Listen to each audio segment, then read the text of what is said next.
This is not teenagepartyhouse.com, you know? Right. Through the brand we've created, we're bringing in the travelers that really are what I would consider like the Wagyu beef of the travelers. It's the ones that book the earliest, that have the longest stays, and also respect your home. Regulators in Hawaii, they don't want to hear from Fortune 500 conglomerate based in Seattle, Washington, but they care about the small businesses in that region. They care about the jobs that are being provided by our industry. There are many property managers that believe that every home in the world should be a short-term rental if the owner wants it to be. I don't know whether I personally agree with them or not. Welcome to Alex Nitty, the Real Women of Vacation Rentals. I'm Alex. And I'm Annie. And we are joined today by Tim Rosolio, who is the Vice President of Vacational Partnerships at Expedia Group. Tim, it's so good to see you. Pleasure to be here. Long-time listener, first-time caller, right?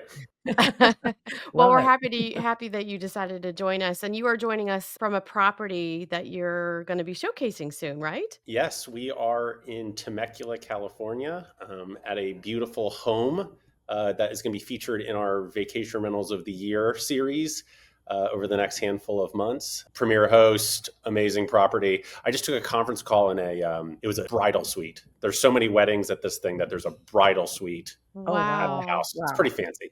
Wow. Yeah. Well, before we get started, why don't you give us a little bit about your background and your journey that brought you to HomeAway? Yeah, that's right. And when I came, it wasn't Expedia and it wasn't VRBO, it was HomeAway. Yeah, so my background really was in consulting. And when I was in consulting, I worked on all kinds of things. You know, I worked on a power plant company and I worked with a company that imported parts of toilets from China and then put them together and sold toilets. I mean, I worked on all sorts of clients, helping them sort of accelerate their business. And after doing all that and sort of being a hired gun for a period of time, I saw the opportunity to work with what was HomeAway at the time. That was 10 years ago. It was shortly before the Expedia transaction. And I started working in the strategy group there, did a variety of things within strategy, including sort of leading up to the deal where Expedia bought us. And then some of the things that we've been doing since then. I was chief of staff to John Kim when he was the CEO of the company. And when we started doing this whole transition of the business from being a listing site where you pay subscriptions, they asked me to help with thinking about like, well, what are we going to do with the sales team now? We used to have this team that what they do is they'd sell subscriptions, they'd renew subscriptions, and they'd upsell subscriptions. And we're not going to have those anymore. So what should we do? So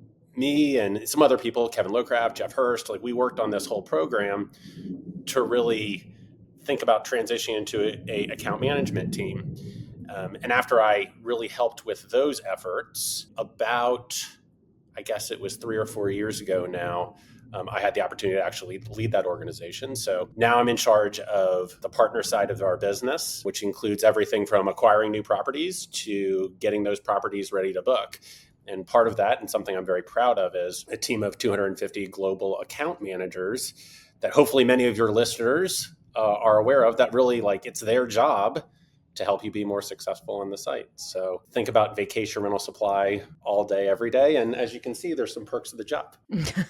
Absolutely. Oh, that's great. And gosh, you're definitely a VRBO HomeAway OG. I mean, you've been there for quite a while and you've been through a lot of different changes throughout the years. I was just thinking back as you're telling your history there of this is going back probably around 2015, 2016. And it was like, I think most companies, you either put all your inventory on HomeAway or VRBO, but most companies didn't do both. So it was like, I think where I was at Conworld at that point, we did HomeAway because we thought that one seemed more like our type of inventory. But then, a couple of years later, found out, okay, it's all just going to merge into one under the VRBO brand. But I think we hear this all the time in the industry that your group has, treated the professional managers with a lot of respect over the years and really wanting to listen to what we need and take that to heart. That's something that just, it seems like has been important to you guys and is reflected back in the success that these managers have. Yeah, I appreciate you saying that. I think the way that we think about it is there's only so many great houses on the beach. There's only so many great houses on the mountain. And then within that, there's only so many people that really know how to deliver that great hospitality experience every time. And if we want to be the site that's the trusted marketplace for families and groups, we want to partner with you to deliver the goods, to deliver that experience.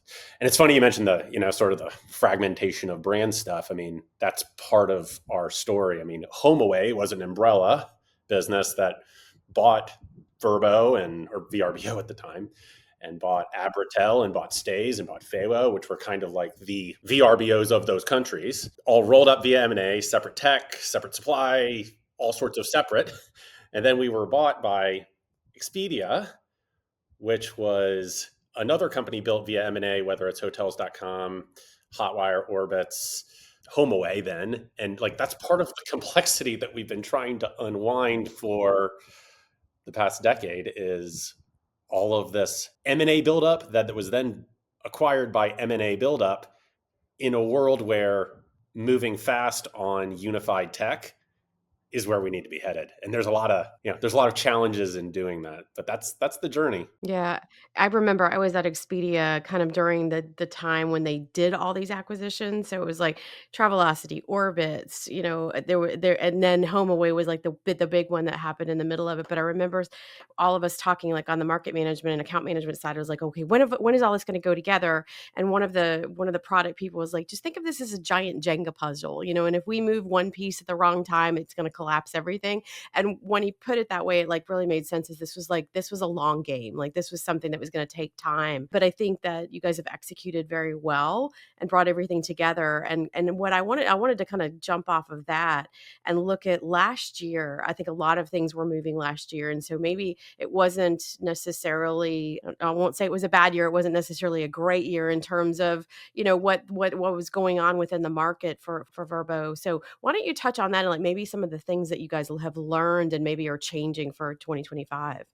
Yeah, I mean, I'm happy to talk about that. I mean, I think, listen, I think the way that we thought about it coming out of the pandemic was, you have all of this separate Expedia technology, then you have all this hotels.com technology, and you have all of this HomeAway or VRBO technology. And the challenge was, we knew that like the future game was, you got to build better partner and traveler facing technology faster than the competition, so that you're having a better experience that you're delivering.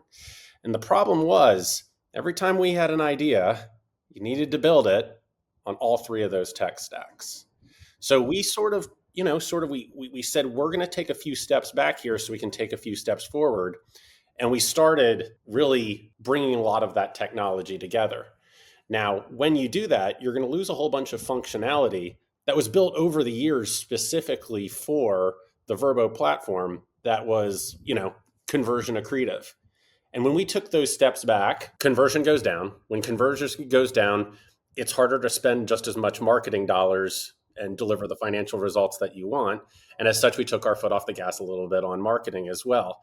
And because of that, there's no doubt that in some places we lost a little bit of share, but it was an intentional strategy so that now we can build not only the stuff that we had on the old VRBO platform, but also build all sorts of new and innovative stuff that hopefully will surpass our competition in terms of the different opportunities that are out there for travelers and partners. So listen, it's been an interesting few years. We appreciate our partner base for hanging with us through it, and we're excited about where it's headed. If you were to look at where we were last January to where we are now, like, there's a dramatic improvement. And when I talk to most of the partners, they've seen that improvement, which gives me a good sense that we're on the right track. Yeah, we talk a lot about the leaning tower of tech on our show, and how everybody, either within their business or if it's, a tech company like yourself, like it's just, there's been so much that has changed over the years that it's like, sometimes you have to take that step back and be like, all right, we're making a concerted effort that we're going to try, and we want it to be better for the future, but we've got to get this fixed to get to where we need to be. So it sounds like that's kind of what's happened with you guys, but going in a good path now. But as far as I can only imagine how you see it in your consulting work. right? Oh, yeah. Yeah. You get Yeah. into these companies and like the stuff that they've accumulated over the years, and like probably some of them are like brands that you hear, brands in tech that you're like, that thing's still around, and they're like, Right. yep, Yeah. it's For sure. Yeah. it's powering CRM for us, and you're like, oh God. Is it though? Yeah, exactly. It's Yeah, draining oh, the for power sure. is what it's doing, yeah. Exactly. Yeah. Yeah. Well, and it's hard for managers to make decisions on some of these things because it's like, their job as a property manager or owner of a company is to manage properties and to take care of their owners and guests. Most of them, when they started a business, did not assume they were going to have to be a CTO, a CMO, like understand all these different APIs. And we used to always joke, it's like we needed to have a glossary for all the different acronyms in our industries. There's just so many things on the tech side, but it's a complicated business for sure. But I wanted to touch on the marketing for a minute because I know you mentioned you pulled back a little bit last year, and I think that obviously had something to do with bookings being down for managers in certain areas. But how complicated has it also become to continue to market in the way that you used to be able to do more effectively, probably more cost effectively too, just because of how much Google has changed, how much AI has changed in terms of search results and, being able to get that organic traffic, but then also the paid is also more expensive, harder to get through. What does that look like for you guys? Yeah, I think, I mean, obviously within a lot of the paid channels, things are getting very competitive, and there's a bit of an inflationary environment there, right? I think that it is our hope and intent to hopefully have more of our marketing mix over time come through brand and come through things that are more organic, so that we don't need to continue to go back to Google or other channels to try to deliver that traffic. A lot of that in my mind is about really like just delivering an experience that people love. And ideally then, if people love us for their next vacation, they'll come back to us. Hopefully you've seen stuff like, I mean, there's very basic creative like that we've done with all of the Nick Saban ads that hopefully sort of paint the picture of how we may differ from some of the other OTAs in the space. But additionally, it's just so much about the experience. Like, how do I make our app better? How do I make sure that the selection and the offerings that are provided are amazing? How do I build a marketplace design so that the property managers and individual owners that do the best job of taking care of travelers are getting more shots on goal?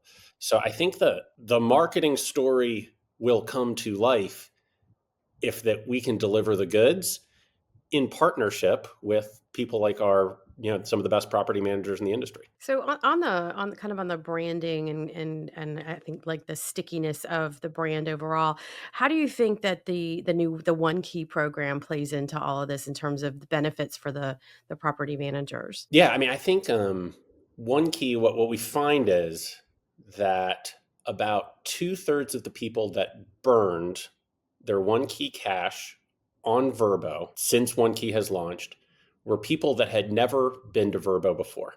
So if part of the strategy was that we were going to get people that traditionally have booked hotels and get them to book vacation rentals, it appears that strategy is working. Now, specifically for the property management space, there's a complication that you guys are probably aware of, right? Because currently what happens is travelers are earning One Key cash on their bookings with you, but they don't have the ability to burn. And that's because our property managers are their own merchant of record rather than our merchant of record stack.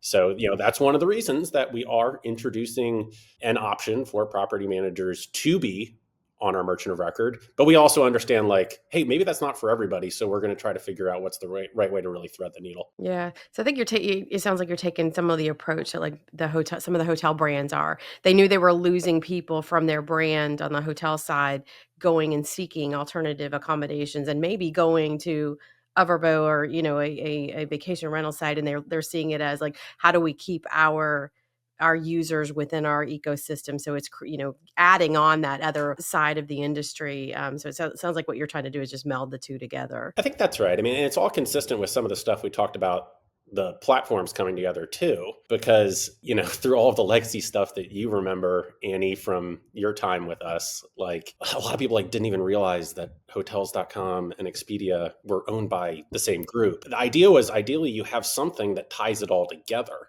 And the idea of One Key was to do that, was to really keep people within an ecosystem of brands, because we also knew like the idea of like, well, let's kill hotels.com and just have it all be Expedia. Like, well, that doesn't work. Like Right. there's different adventures that you perhaps can remember of people trying to do stuff like that. And it typically Yep. doesn't end very well. Yep.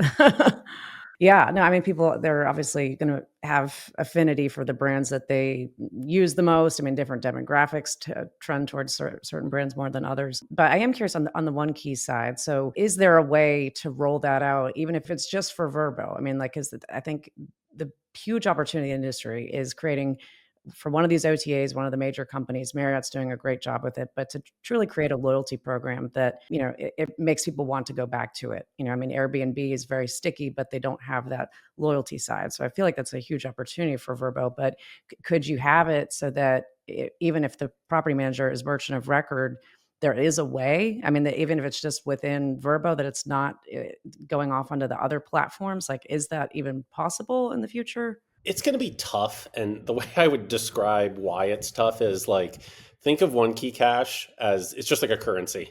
It's like Swiss francs or euros. And your cash register doesn't take One Key Cash. Yeah. So like that's why it's hard. I would say that we're willing to explore all options. I think like just transparently, like what I am hopeful happens is we can develop a merchant of record solution that has enough benefits that people decide that this is in my best interest to get on this solution. Because like the way I would think of it is like, we're not trying to build the merchant of record solution that our largest competitor forces you to be on. We're Right. trying to build something that's more fair. When I actually like start digging under the hood of like, so why are you uncomfortable with merchant of record? And there's plenty of property managers that are uncomfortable with it, as you guys are aware. Like they're like, well, it just seems that on other platforms, if there's ever a dispute, they always side with the traveler and they're controlling the money. And I don't like that. Well, I don't know. What if we built a solution where it was actually more mediated and that wasn't the case? Would that make you more comfortable merchant record? That's something to consider. Or something like, well, I just like getting paid at X time. Well, what if we built some sort of solution that actually enabled you to do that? So like, I certainly understand the concerns about merchant record. Trust me, I hear it daily. We're trying to build something that is a solution that will work better for all. And by the way, like we're going to try to leave it to be your choice. Like I spent some time earlier this week with Tim Cafferty, who both of you probably know. Tim has a direct business and then he works with VRBO. And he's basically told me the reason I don't listen to the other OTAs is because you let me be the merchant of record. And I'm not going to kill that golden goose. Like we'd be out of our mind to say, Tim, one of our best partners, some of the best properties in the Outer Banks, I'm mandating you to do this. He's either going to turn us off or he's going to turn on all the other OTAs. And that's about how Right. it works. Yeah. Yeah, Yeah. yeah. Yeah. On that, I think one of the things that is that, we hear a lot, and I certainly hear it with partners all the time, is that, they feel heard by VRBO. They feel that if they voice a concern, there's somebody that is actually listening. It's not going into the void. It's not just ending up in some support inbox somewhere, that there's actually somebody that does that. And so I think that, you guys are in a position of strength. And, Alex pointed out earlier, you work with a professional managers. And I was curious, you have that reputation, and I think that's great. And do you see any growth strategy that takes you into this shared inventory space, like Airbnb's doing with like, not whole homes or co-hosting scenario that they've got going on? Or do you really think that the niche for VRBO is solely working with these more professionalized managers that are providing a level of service that's, really desired? Yeah, I mean, I think we're generally all in on what I would consider professional acting supply. And very often that's a true professional property manager. And sometimes it's a host like who owns this property here.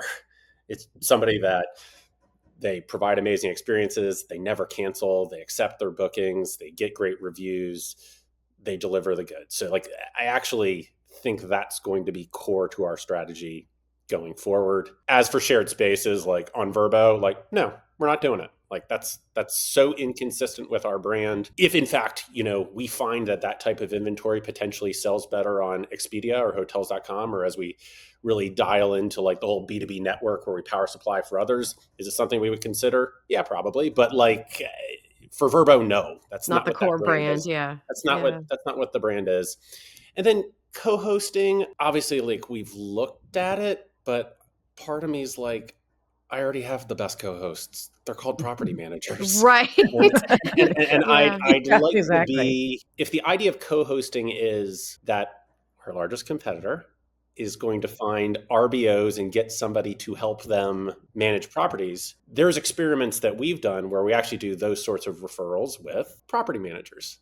And I'd love to actually get into a world where we have a whole ecosystem that's truly in partnership with the professional property managers, rather than co-hosting, which to me seems like it's something that's kind of just trying to disrupt that industry. It's counter to what I believe is one of the best assets of the industry, which is the amazing hospitality providers. We'll be back in just a minute, but first, a message from our premier brand sponsor, Beyond. My name is Amber Donovan. I work for Carolina One Vacation Rentals. We have several islands that we manage properties on, and we have been using Beyond since January of 2022. The problems we faced before using Beyond Pricing, we had stagnant rates. We had to email our owners a copy of their rates for the year, so everything just stayed the same. Our seasons were extremely long. We had to manually keep track of reporting and adjustments that we made to each property. We had to get owner permission to change rates sometimes, and then it wouldn't allow us to populate rates beyond a year or less. In 2020, when we finally decided to really take a look at dynamic pricing, it was a brand new ball game back then, but the pricing just seemed outrageous compared to what we were charging, and we really felt like we had to step up our game and figure out why we're falling behind other companies using dynamic pricing.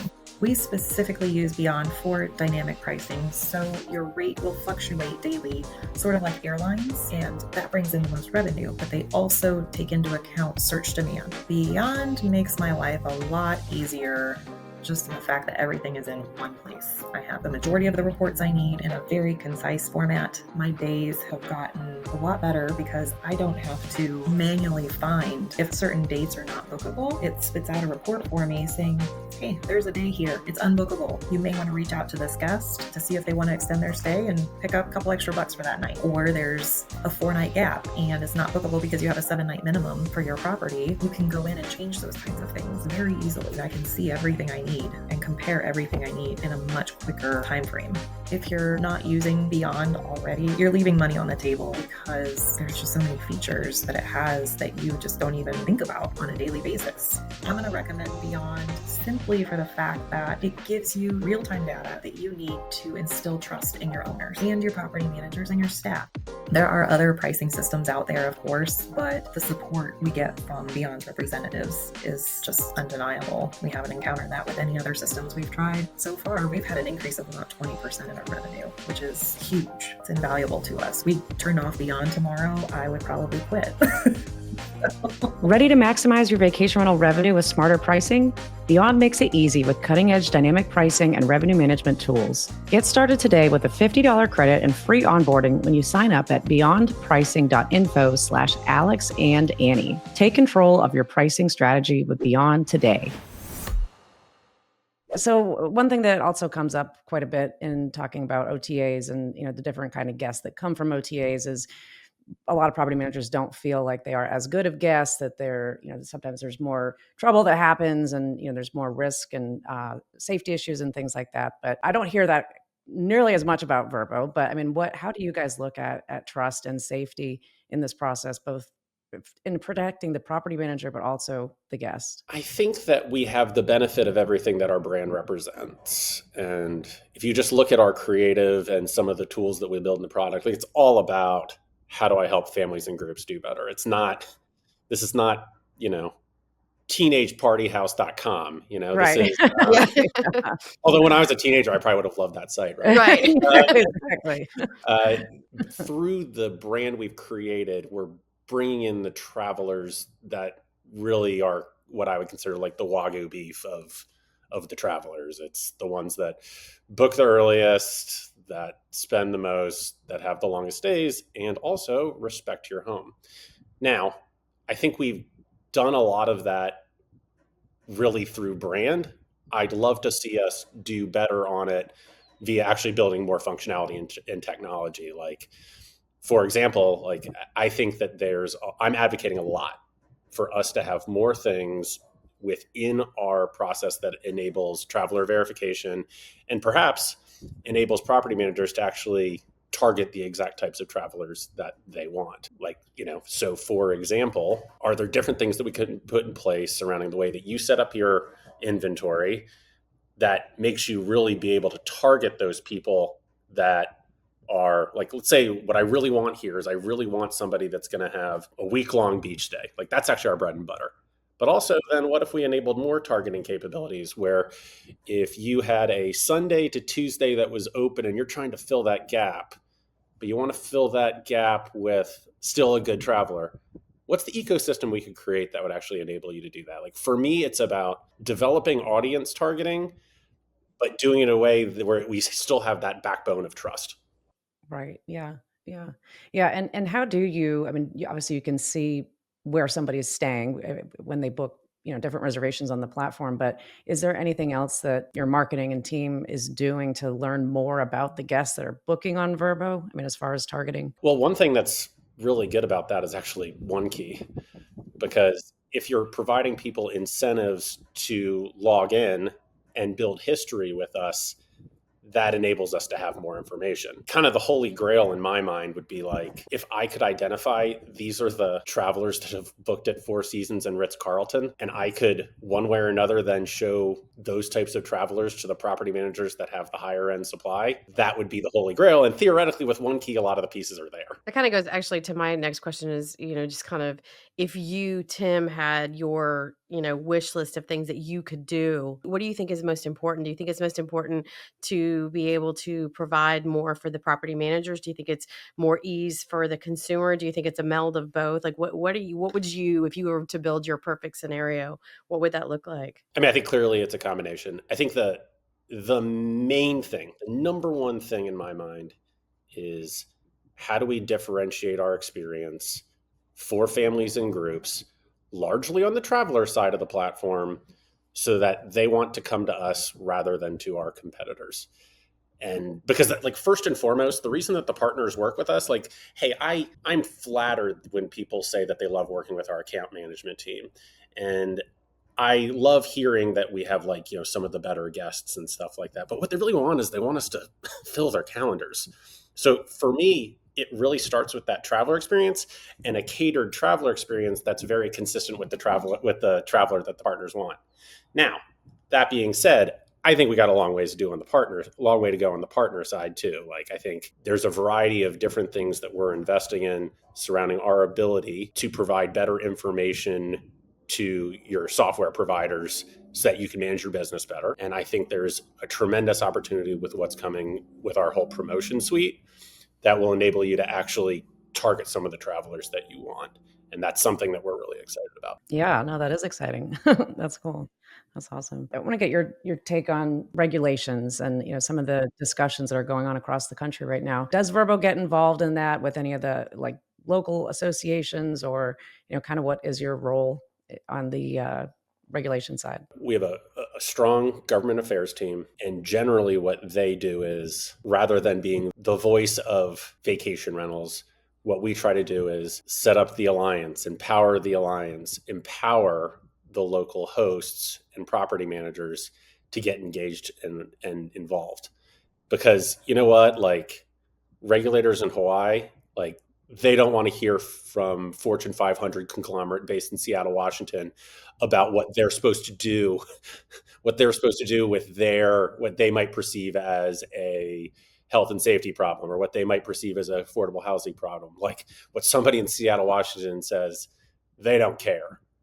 But they care about the small businesses in that region. They care about the jobs that are being provided by our industry. Like that's a message they care about. So our entire approach is to empower and to really help the local teams get organized.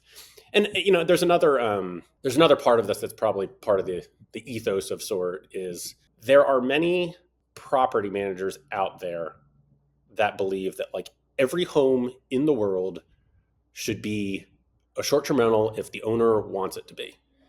And I don't know whether I personally agree with them or not, but I do know that that sort of approach probably won't win with regulators. We're going to need to work with them to try to meet them halfway, whether it's zoning or data sharing or helping them collect their taxes. Like there's something that we need to do to make them feel heard that helps them alleviate some of their concerns while also like enabling our industry to flourish and grow.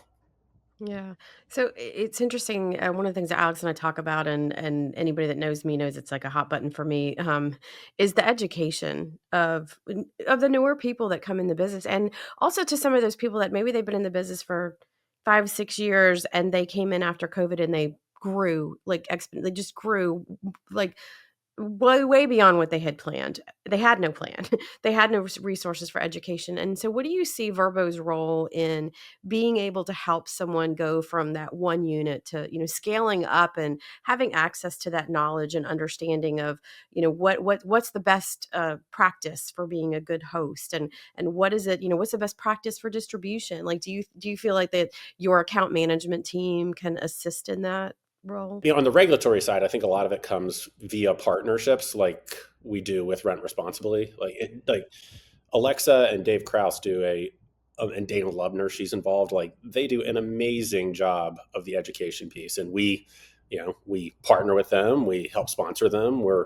Do joint webinars with them. Like there's a very specific alliance we have with them, and also with VRMA. VRMA's been doing this for a long time too, via the advocacy fund. That's on the regulatory piece. And then I think on the how to be successful in distribution piece, like that's my team's bread and butter. I mean, it is their job to understand these are the levers to pull to deliver the bookings that you need. And some people, like you mentioned, they kind of stumbled into this. There's different degrees of sophistication. Like there's some people that we're talking with and we're saying, it would get you a lot more bookings if you just checked that you have Wi-Fi. Oh, I didn't realize that wasn't there. Versus there's other people that we have much more sophisticated revenue management strategies. And we have team members that have been with us for 15 years that have a real wealth of knowledge in vacation rentals doing this. I always like to tell the story of we have an account manager that started with us in property manager customer service and talked to property managers with basically handling problems every day. And then he started working with some small property managers. Then he worked with larger property managers. And now he's the account manager for Vacasa. That's a pretty cool career path, all based upon that guy's knowledge and understanding of vacation rentals and professional property managers. It's his job to understand the levers to pull. I love that. I think that's what's great about our business is you can kind of start from nothing and become something. You don't have to necessarily know your path, but you're going to get there. You're going to get where you're meant to be when you kind of find your passion for whatever that thing is within the business. Yeah, it's so cool. We have a lot of examples of that, which is it makes me very proud of those people and sort of the journeys that they've been on.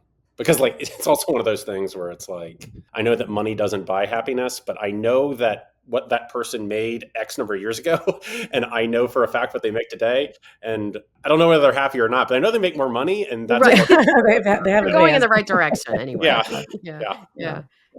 That is one thing I hear a lot about is that your team has been around it's consistent, and there's consistency in that team, and I think that that's very unusual to find with some of the channels that are out there now. There's not a lot of consistency in the account management and the support that they get. It changes over a lot. And so I do hear really good things about the team that you lead and how they have been around and understand the business. So I think that's a testament to your leadership. So take that as a win. Yeah, I'll take them where I can get.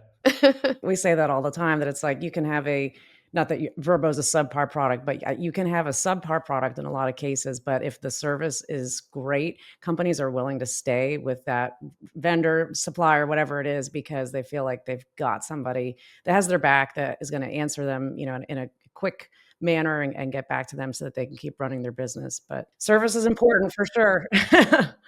People really seem to appreciate having a human being with a name, and they might even have their cell phone number, and they give them a holler, and hopefully they solve it immediately. Sometimes it takes a couple days, but like the fact that it's not going to the black hole, that's part of the value that we provide. Yeah, for sure. As far as onboardings for companies that are coming on board now, has that gotten any quicker? I don't know if it was last year or the year before, but there was some different changes that sometimes that was getting kind of backlogged. But what does that process look like now for companies if they're not already on VRBO trying to connect? The time has gone down significantly. The complexity has gone down significantly. We're feeling better about it. And perhaps more importantly, the thing that's on the horizon is something we call the Property Capability API, which does a variety of things, but it actually helps with true like 1 or 2 click self-service onboarding. We're currently in pilot with a number of the software companies to have them code do it so that then the property managers can use it. And at that point, I think we'll have something that we're extremely proud of. And for what it's worth, if any listeners are not on VRBO and are keen to be on VRBO, you can find me on LinkedIn and I'll get you in touch with the property management acquisition team as well. Very cool. Well, are there any things looking forward to the rest of this year that you're excited about that you can share with us or maybe want to touch on and get people excited about? I'd love to get people excited. You know what I'm actually most excited about? I'm excited that we're not replatforming anymore. That's very exciting. Right. And because we're not replatforming, we can actually build product and tech rather than smashing together product and tech and unifying it. The first and foremost thing is like, I'm looking forward to getting you more bookings by building more great traveler tech. That's one thing. Then I mentioned the promotion suite. Like we're going to have early bird deals, last minute deals, member only deals to acquire travelers that are part of the One Key program. All of that, we're going to be coding to the property management software companies so that you can use them probably later this year. So that's going to be a big lever for us. Additionally, we're also just really looking forward to doing a variety of things with marketplace design so that today it's kind of a binary program. It's like you're either a premier host or you're not. And I think we're continuing to evaluate ways that we can differentiate merchandising on the site and differentiate probably things like ranking and sort position to try to provide more bookings to the best of the best. And perhaps for those that actually aren't the best of the best and maybe they cancel or they don't do an amazing job cleaning their property, they're getting less shots on goal. I think, over the past few years, we've actually started a pretty significant process of like, for partners that don't deliver an experience we're proud of, we'll tell them that we don't want to work with them anymore. Mm-hmm. We've removed them from the site. And I think we'll actually probably be more aggressive about that over time, because I think generally what I've found is count of properties is kind of a vanity number. I think that delivery of consistent experience is actually what provides the stickiness long term. Now, like that being said, you don't want to be sold out, but Right. Yeah, exactly. Yeah. But you you want need to that get 'em trust out, but factor there. yeah. Yeah. when somebody comes to VRBO, you want them to say, I'm going to have a good experience. Yeah. And, the property managers play a big role in that. So Yeah. we're looking forward to partnering in that evolving marketplace design and giving more to the very best. Yeah. And I think that's a conversation that's being had within a lot of property managers and companies now too. It used to be, we just need to be the biggest that we can be and let's just get more and more doors. But it's like at the end of the day, what that does to your brand if you're taking on properties that are maybe not up to par of what you would ideally like to have. And then it gets to that point where you realize, okay, we're working just as hard. It's hurting our reviews. We need to start letting them go too. So I think it makes sense. It goes both ways. It makes sense on your side too, that you guys want to be selective and make sure that, that somebody's always getting a great experience no matter where they stay when they book on VRBO. Yeah. I mean, you guys are running your own little marketplaces too with supply and demand. So I've had this conversation a million times with like Mary Beth and Keith from Vacation Rental Collective or Miller Hawkins. Like they'll sometimes say like, man, I just want to fire that owner. I'm like, go ahead and do it. And do it. Yeah, exactly. Yeah. They're pulling you down. Like you want your brand to represent quality too. Yeah, Yeah.